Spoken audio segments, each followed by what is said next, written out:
menga вообще yomon ta'sir qilganda. Men xuddi aytgan narsa birdaniga kelajak ko'z o'ngimdan oldida o'tganda, bachalarim misol uchun kichkina bular. O'sha aslida o'sha charchash keyin mana shu qorindan bo'lishi, ich qotishi yo'q bo'lib ketganda bunga hozir.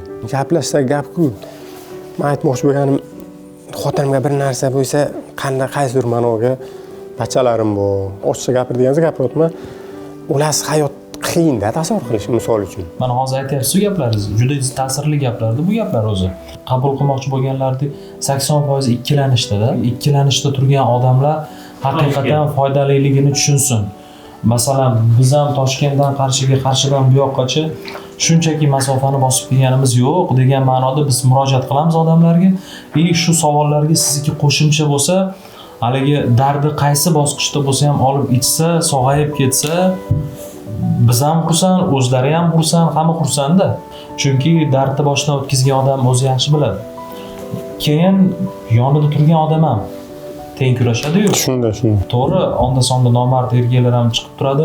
Sal xotini kasal bo'lsa, aysinikiga jo'natib yoki javobini beradi. Bor.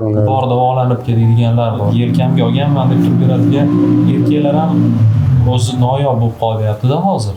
Assalomu alaykum. Shu mahsulot ichsa haqiqatda odamni tuzatyaptimi degan savol menga ko'p berilgani uchun shuni ichib tuzalganlarni qidirib topib, haqiqatda ularni uyiga kelib suhbat qilishni yo'lga qo'yapmiz. Qashqadaryo viloyati Qarshi shahar markazidan 120 kilometrlik masofadagi qishloqqa keldik. Toshkentdan Qarshidan bu yoqqa bizga nima zaril edi? Haqiqatan ham Gepamer mahsuloti jigar kasalliklarini tuzatyaptimi, yo'qmi? Sarvaram unday bo'ldi, bunday bo'ldi deyaverar ekan-da degan gaplarga tasdiq o'laroq bo'lsin deb mana shunday mahsulotni ichib qabul qilib tuzalganlarni hayotini ko'zimiz bilan ko'rmoqni istayapmiz. Ular bilan suhbatlar tashkil etyapmiz. Navbatdagi hamyurtimiz ham turmush o'rtog'iga, ayoliga Gepamer mahsulotini xarid qilib bergan.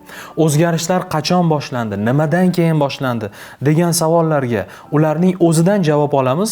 Haqiqatni aytadilar, xulosa qilishni o'zingizga qoldiramiz. Endi bu mahsulotga murojaat qilishim sababi ayolimni 2018-yil mazasi bo'lmadi-da. Tarix kasal dedi. Qonlarni tekshirish kerak dedi doktor. Qonlarni tekshirgandan keyin mana shu kasalliklar bor dedi. Gepatitga virus, jigarning qonga virus tushgan dedi. Uni tekshirtirib, o'sha dorilarini, doktorlar aytgan narsalarini olib berdik. Keyin yana apparatlarga tushgandan keyin ijobiy natijalar kamroq bo'laverdi. O'sha qanaqadir qondagi viruslar ko'p chiqib ketaverdi. Bu dorilarni qabul qilib, o'qib yurgandan keyin internetdan shu dorini ko'rib qoldim. Hamma yog'ini buni tushuntirdi imkoniyatini. Bu qaysi kasallikka qanaqa ta'sir qilishi, qanaqa tayyorlangan, tabiiyliklari bo'yicha hammasini tushuntirishdi. Keyin bu dorini qabul qilgandan keyin ovqatlanish tartiblarini yo'lga qo'yishlarini bularga buyurtma qildim. Shu dorini yetkazib berishdi, uygacha keltirishdi. Bir oy davomiga buni qabul qilib ijobiy natijasi bo'ladigan bo'lsa, yana keyinchalik qabul qilasiz deb aytgandan keyin shu bir oy muddat qabul qildik shuni. Qabul qilishni boshlagandan keyin shu bir haftalardan o'tib ijobiy anonsi ta'siri boshlanaverdi buni. Dorining. Bir haftada sezishi. Bir haftaning ichida. Qanaqa bu sezilishi bo'ldi? Bu yegan payt, ovqatlangan payt qorindan bo'lishi, ich qotishi, shunaqa narsalar o'zidan o'zi yo'q bo'lib ketaverdi. Undan keyinchalik yana qabul qilish bo'lavergandan keyin, kun o'tavergandan keyin o'sha holsizlik, mana ishlagan payti, uylarni ishini qilgan payti terlash, kamxonlik, shunaqa narsalar kuzatiladi. O'sha narsalar ham sekin-sekin yo'q olib ketdi-da. Yo'q bo'lib ketdi. Avval yillab muolaja qilgansiz, bu natijaga chiqa olmagansiz. Yo'q. Bunda bir haftadagina natija olishni boshladingiz. Boshlangan.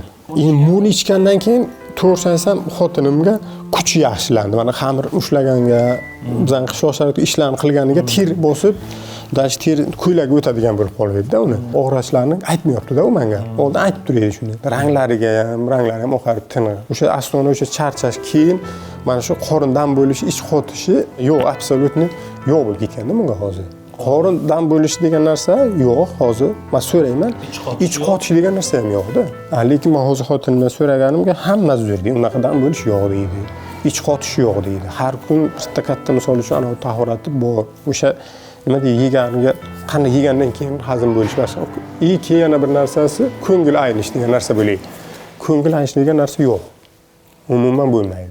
Men o'zim Allohga shukr, alhamdulillah Allohga ishonaman. Ben shu kasal chiqqandan beri namozim boshlagan bo'lsam, Allohga shukr, ishlarimiz hammasi normalni. Allohga ishonaman. To'g'risi endi nima deydi? Gaplashsak gap-ku. Men aytmoqchi bo'lganim, xotinimga bir narsa bo'lsa, qaysidir ma'noga bachalarim bor. Ochiq gapirdiganingizda gapiryapman. Ularsiz hayot qiyin-da tasavvur qilish misol uchun. Buni tarkibida 60 ga yaqin giyoh bor-da, endi sizga ham shunaqa tushuntirishgan. Bo'lsa kerak. Qabul qilish ham noqulay emas. Men o'zim ham ichaman bu mahsulotni. Menda virusli kasallik bo'lmasa ham, lekin jigarim yog' bosishi bo'lgani uchun birinchi bosqichi tezroq bartaraf qilay deb ichaman. Sizda ham demak o'sha jigar sirrozi bosqichiga hali o'tmagan. Yo'q, o'tmaganman.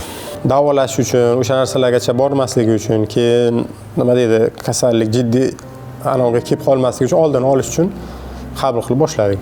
Zo'r bo'pti-da, chunki biz juda ko'p bemorlar bilan gaplashdik-da, endi ularni bemor ham deb bo'lmaydi, tuzalish davriga o'tgan insonlar bilan gaplashdik. Aksariyati 4-bosqichga o'tganda muolajani boshladik, deyapti. Lekin mana siz kabi erta muolajani boshlaganlar natijaga ertaroq chiqyapti-da. Baribir mana o'zingiz 38 yoshdasiz, turmush o'rtog'ingiz, farzandlaringiz bor. Bir yostiqqa bosh qo'ygan juftingiz bilan umringiz so'ngigacha farzandlar rohatini ko'rib umrguzaronlik qilish xohlaysiz. Shunaqa hamma ham xohlaydi. Kelajakka shu yaxshi yashash uchun, farzandlarning kelajagi uchun, ularni nima deydi, o'qitish uchun, yaxshi tarbiya qilish uchun ham sog'lom bo'lish kerak. Shuning uchun shu doriga ehtiyoj borligi uchun ichyapmiz. Misol uchun biror narsa bo'lib qolsa, nima bo'ladi? Keyin o'ylanish degan narsa xayolga kelmagan. Prosta bachalarning kelajagi o'zim haqiqatdan ham erkakman degan abdushi xotinidan kuch oladi. Qanaqadir u boshqa aytganday bo'lsa, ularga bir xil qizig'i ham yo'q.